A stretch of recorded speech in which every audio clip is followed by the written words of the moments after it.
Hey, how's it going?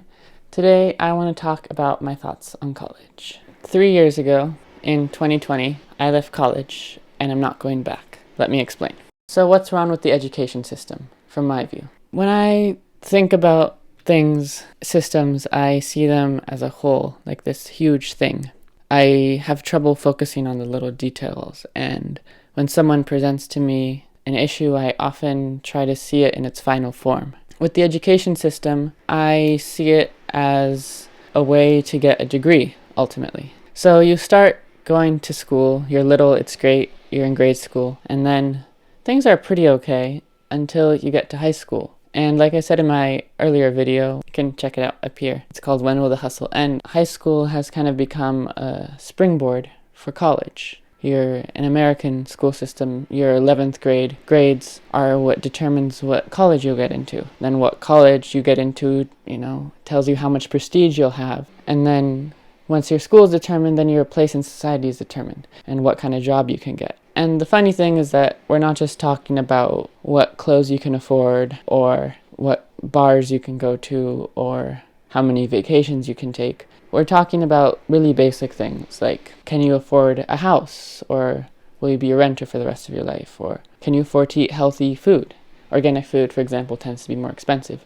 So in all these ramblings, what I'm trying to get at is that our education system is set up with many barriers for entry, where the end goal is just the basic things that we've been fighting for since we left the trees: food and shelter. And I think there's something wrong with that. I think food and shelter should be free. It should be a basic human right, and there shouldn't be all these barriers, because not everyone is built for the college system. So that's what's wrong with college. It's all these obstacles and difficulties and hardships and really hard things. When you're in 11th grade, you're not really in the right mindset to set yourself up for the rest of your life. And it's not fair that the end goal of college, in many cases, is to figure out food and shelter.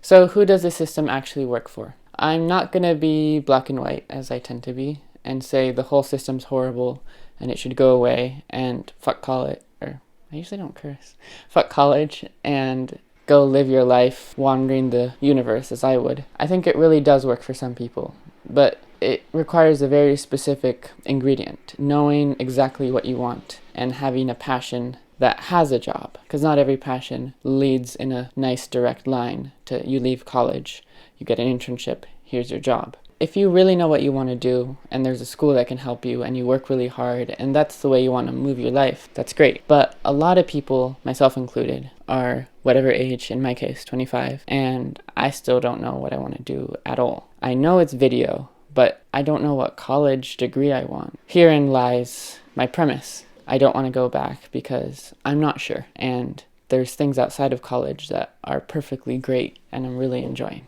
My personal history was struggling in high school. I failed Algebra 2, and then not really knowing where to go after that, and believing that I didn't have the grades or money to do anything better than a junior college or a local state college. I was very rebellious and I refused to do the SATs. I just didn't do it. I hardly got through the prep, and I felt viscerally angry that our lives are determined by a multiple choice question, like we're machines. I remember being really mad about that, and I never did it.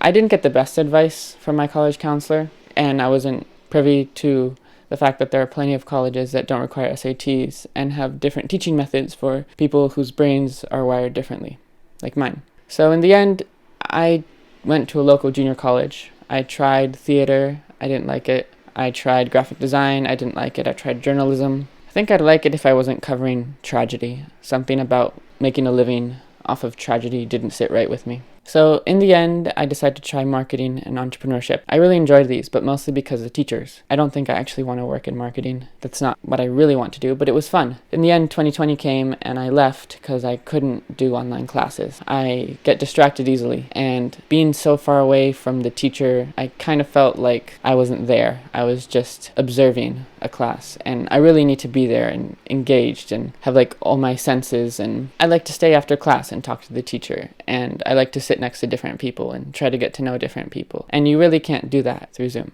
Eventually, I decided to leave, and a lot of people in my life are asking me when I'm going to go back. To summarize, it doesn't work for me because I don't know what I want out of college. And it also doesn't work for me because I figured out that I don't need college to have a happy life. And a lot of people don't need college to have a happy life. Yes, I need to work, but it's not flipping burgers at 3 a.m., as some people have told me. That's what it's like. It's working at a boutique clothing store, helping people find stuff they need in a relaxing, calm environment. It's getting home and still having energy creatively and intellectually to make these videos. It's not this hellscape of being a college dropout. It's really not that bad. For a lot of people, working in the service industry is their lives, and it really shouldn't be discriminated or thought of as less than. You're still going to want to go out to a restaurant to celebrate your promotion. You're still going to want to get coffee to get your morning started. You're still going to want to buy clothes. It's weird to think that those people are less fulfilled or less than when they're performing an essential duty that is key to your life. What I figured out that I enjoy doing is making these videos, and I can't go get a BA in YouTube and then go get hired at YouTube to make videos full-time straight out of college. Because if I worked for another company, I would be giving away 20 to 30 years to someone else's vision, and I wouldn't get to do it on my terms. So yes, I'll admit that I'm still working in the system. I'm still paying taxes in a very expensive state, but I also have energy at the end of the day and really enjoy my job. All this to say, I don't see how college is important for me right now. Maybe in the future, maybe if I suddenly really get into being a teacher or really change personalities and decide to be a lawyer or a doctor, then it would make sense. But I think you should go to college with a very specific goal and a very specific reason. Some people go because they love to learn, and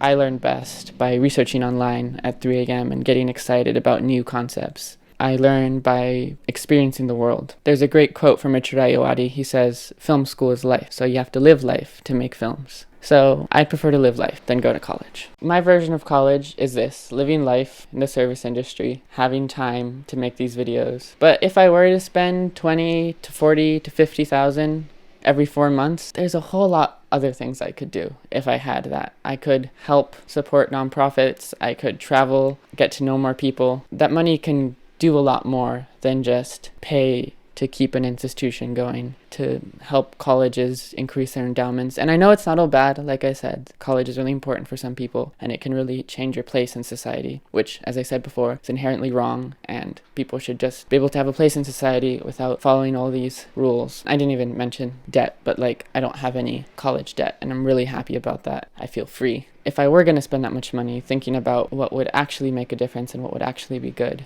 And for me, quite frankly, it's not going to classes. Maybe you're a kid in class and you're struggling with stuff. I want you to know that there are colleges that will accept you without your SAT scores. If you work hard, you can go to a junior college and make your grades better and not get into debt. There are scholarships. And I'd suggest, taking a year off if you can to do something else, whether it's work or travel. Maybe it's not the most popular thing to say, but maybe you'll find that college isn't what's right for you. And there's nothing wrong with that because, like I said, people still are going to buy clothes, they're still going to drink coffee, they're still going to eat food, they're still going to spend time with their friends. And it can be really cool to have a job that makes that happen. Thanks so much for watching. Thanks to Cody for helping me make this video. You can check him out in this video here. If you made it this far, thank you so much. You're the people who really care about what I'm doing, and I appreciate that. I'll see you soon with another video, and share this with a friend if you enjoyed it. Or even better, check out another of my videos right here. Thanks so much for watching, and I'll see you soon. Bye.